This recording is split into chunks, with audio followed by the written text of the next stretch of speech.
Parmi les différents publics susceptibles de frapper à la porte d'un psychanalyste, il y en a un qui vous tient particulièrement à cœur, c'est celui des sportifs de haut niveau. Et vous dites que ce qui vous touche le plus chez ce public, c'est sa fragilité. Oui, c'est vrai. C'est vrai, et l'actualité récente nous a fait découvrir cette fragilité très paradoxale. Vous savez, ça fait une bonne dizaine d'années que des médecins du sport, des kinésithérapeutes, des coachs orientent vers moi des sportifs, et principalement des sportifs de haut niveau. Quelle est la raison qui est généralement avancée lors de l'appel de ces orienteurs? La plupart du temps, c'est une stagnation des performances, une baisse de motivation, une perte de confiance à la suite d'une chute, d'un accident ou d'un mauvais match. Bref, c'est une raison qui tourne toujours autour de l'activité sportive elle-même. Et que se passe-t-il alors? Est-ce que les sportifs prennent ensuite rendez-vous?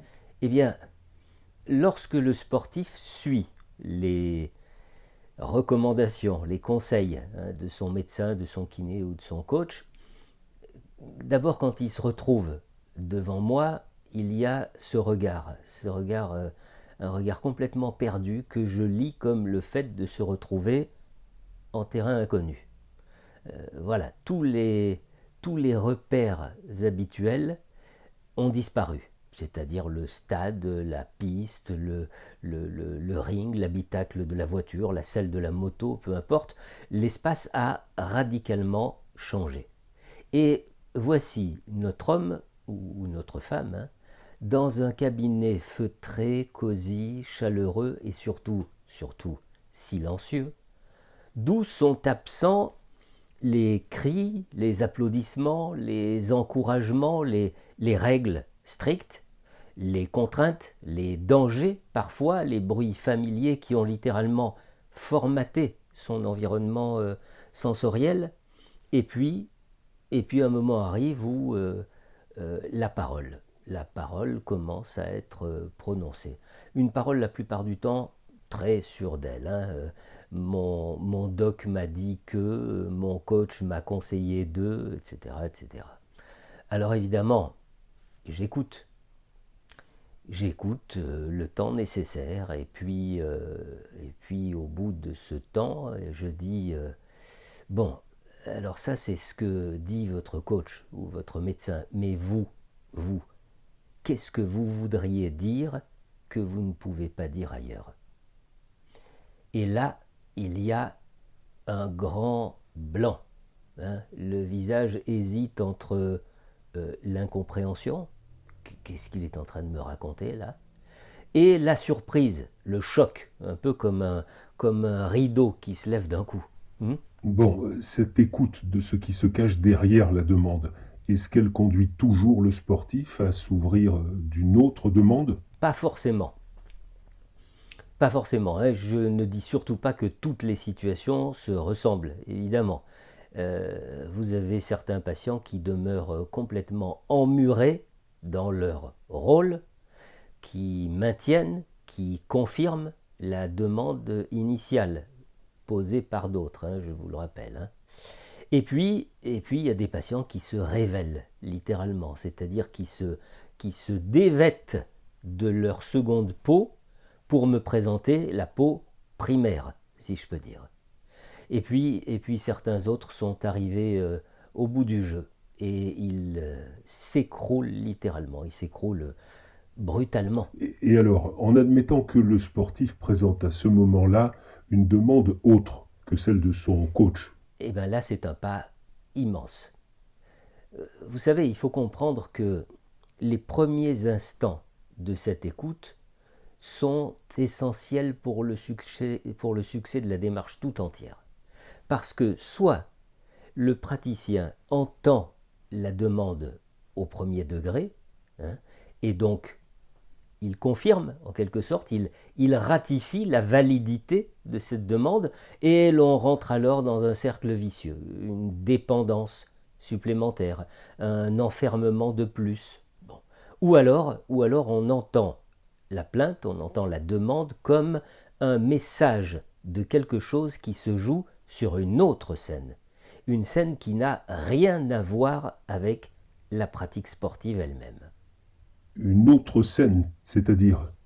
Eh bien, d'abord, il me semble indispensable de regarder l'origine de la pratique. C'est-à-dire, quelle est la force qui, un jour, a placé l'enfant en orbite autour de ce sport? Qu'est-ce qui a fait de ce sport un phare, une destination exclusive, évidente, obligatoire?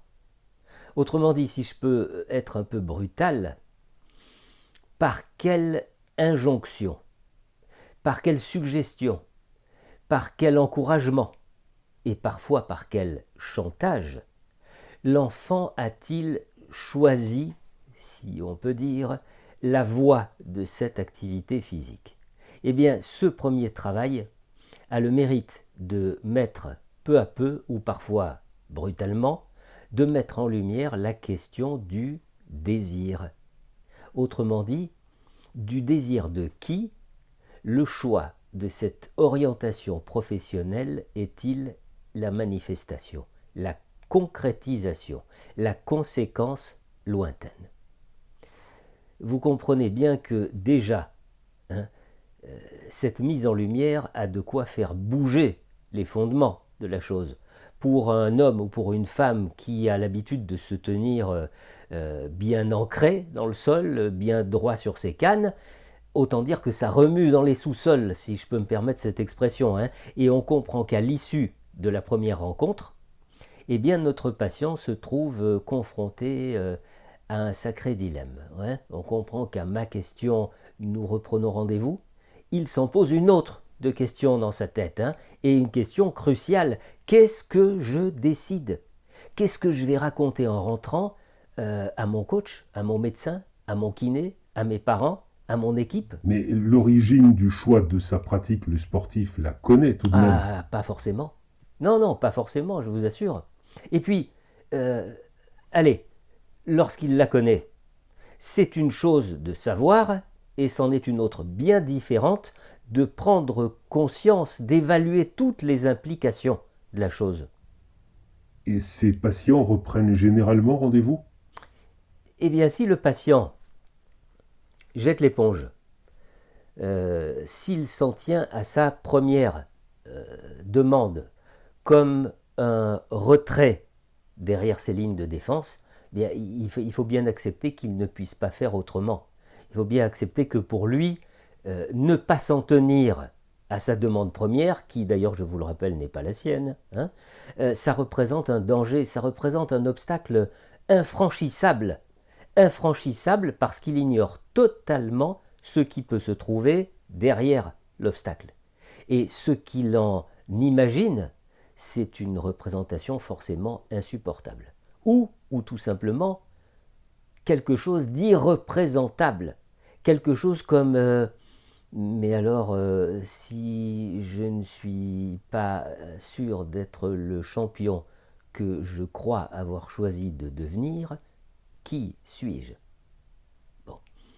En revanche, si le transfert est déjà à l'œuvre, si une brèche s'est ouverte dans l'univers très formaté du patient, si donc celui-ci accepte un nouveau rendez-vous, alors une espèce de contrat tacite est en quelque sorte signé. C'est-à-dire que nous allons pouvoir avancer ensemble. Alors attention, avancer sur un sol meuble, d'accord, mais avancer tout de même, c'est-à-dire creuser, fouiller, sortir les fantômes des placards, s'aventurer à la cave ou s'aventurer au grenier, voilà. De quoi va être faite finalement la thérapie d'un tel patient? Est-ce qu'elle présente certaines particularités? D'abord une précision importante pour mes collègues, c'est-à-dire il n'est pas question pour moi de faire s'allonger cet homme ou cette femme.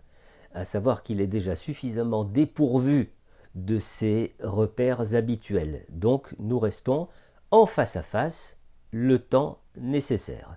Et un temps qui parfois peut être très long lorsque le patient s'accroche à sa démarche. Bon, première chose. Deuxième chose, il existe un tabou chez le sportif. Et ce tabou, c'est celui de la faiblesse. En revanche, s'il y a bien une certitude chez le sportif, c'est que la voie dans laquelle il s'est engagé est la conséquence d'un choix, de sa part, un choix passionnel, un choix dévorant, un désir de dépassement, d'atteindre les sommets, d'être le meilleur. Et donc ça signifie que tout ce qui peut évoquer la faille, le mal-être, tout ce qui peut évoquer la détresse, le besoin d'aide, tout ça est proscrit, bien évidemment, parce que ce sont pour lui des notions complètement hors réalité. S'il y a une chose qui doit être protégée, une seule, et quel qu'en soit le prix, c'est l'image.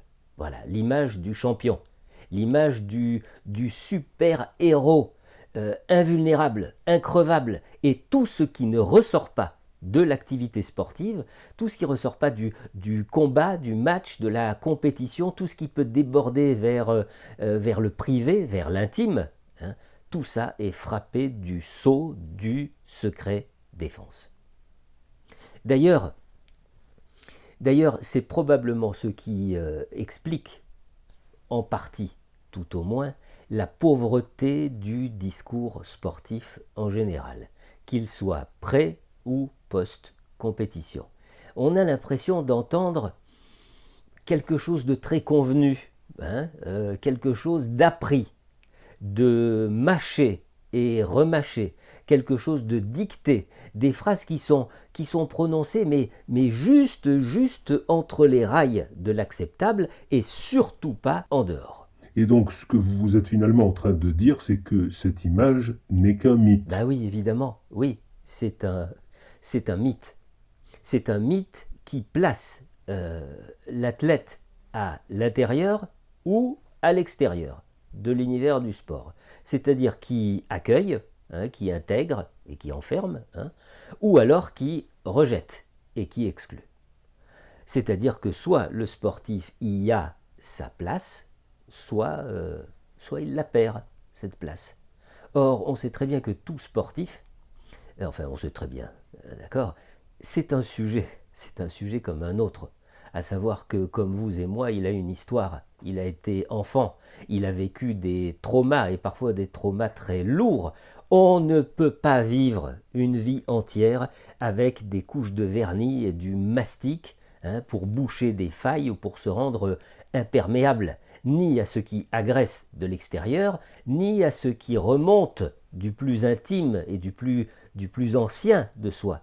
Et donc, dès lors qu'un athlète se sent fragile, dès que ça vibre anormalement en lui, il lui faut, je vous assure, énormément de courage pour aller consulter.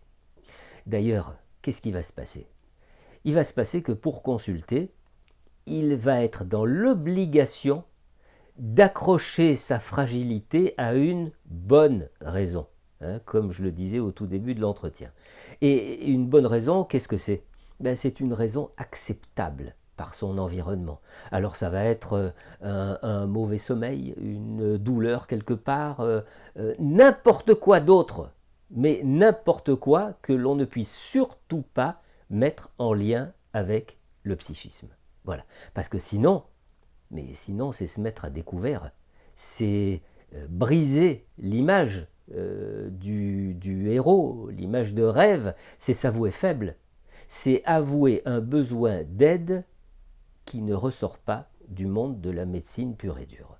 Et là, en quelque sorte, pour le sportif, c'est comme se tirer une balle dans le pied. C'est s'exclure du monde des héros.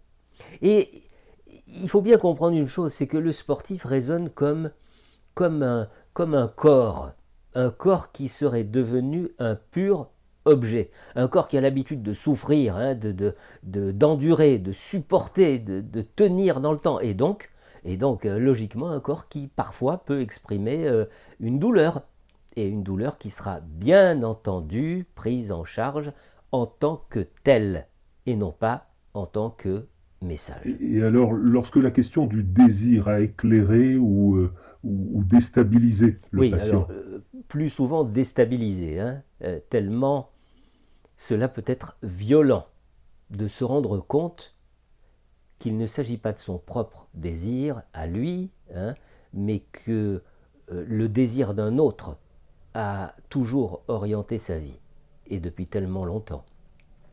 Donc d'abord, effectivement, il faut nommer la poussée responsable du choix, si tant est, encore une fois, qu'il s'agisse d'un choix.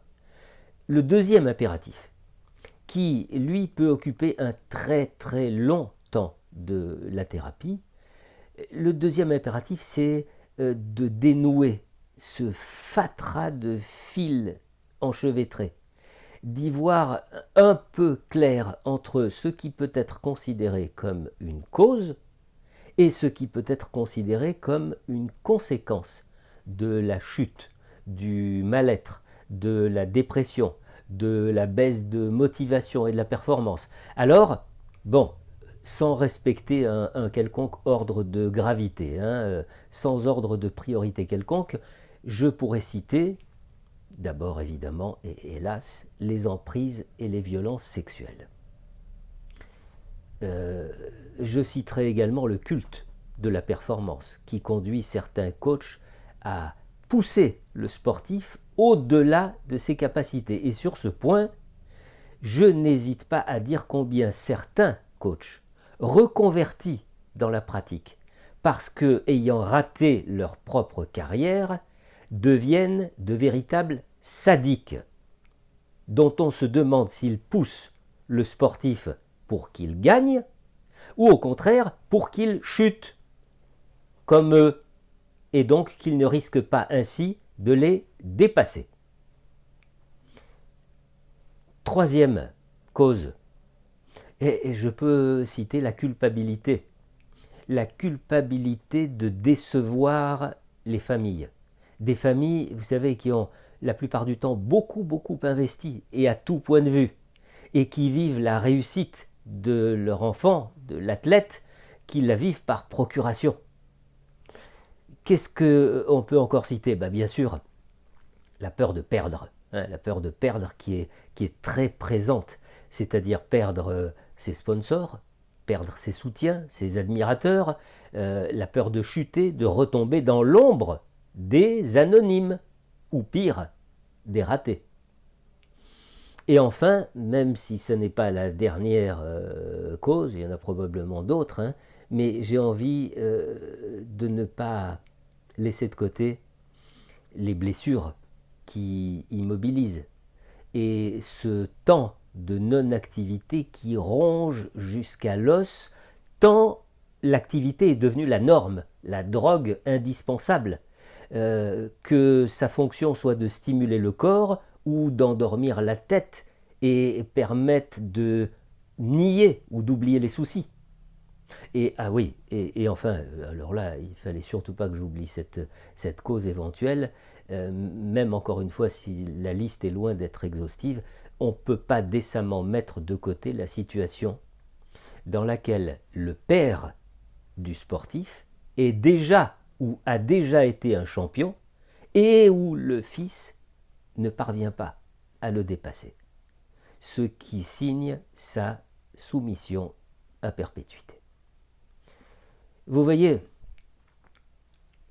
le drame, c'est lorsqu'il n'y a personne autour de l'athlète pour lui dire qu'il a le droit d'aller mal, que ça peut arriver à n'importe qui, et qu'il doit se faire aider quand il n'y a au contraire la plupart du temps que des coups de pied aux fesses, des « c'est pas grave », des « allez champion, dépasse-toi, tu peux mieux faire », et alors on perd un temps précieux. Et les choses s'aggravent. Or, plus tôt on prend les choses en main, et plus on a de chances de parvenir à un mieux-être. Plus on néglige le mal-être, la dépression, et plus la décompensation menace. L'histoire sportive récente nous l'a cruellement montré. Alors il faut parler, et il faut parler le plus tôt possible. Il faut parler avant d'atteindre un point de non-retour, un point de rupture. Vous savez, l'histoire du coup de talon qu'on donne quand on est au fond de l'eau ne tient la route que si l'on a encore suffisamment de ressources pour le donner, ce coup de talon.